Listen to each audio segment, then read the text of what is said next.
The next question, the member for London North Centre.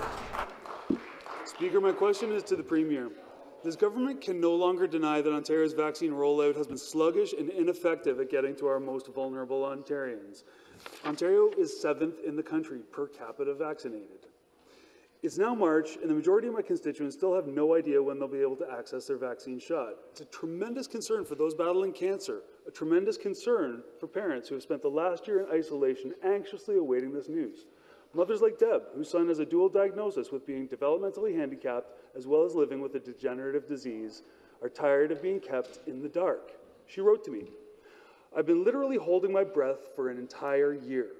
I'm really frightened for my son as a common cold and flu can end in death for my son, so he has no chance at surviving COVID should he be infected.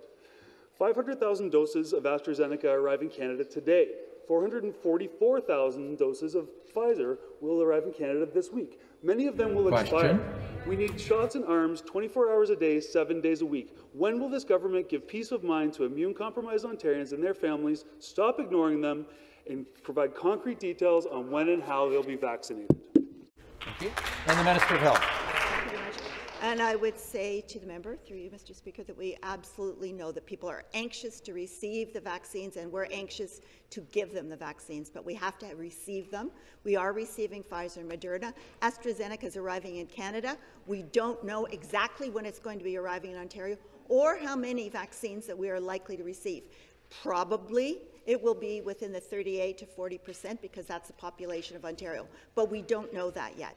We would like to know as much as the people of Ontario would, because we have the ability to give those vaccines. We have the setup established for that with mass vaccination clinics.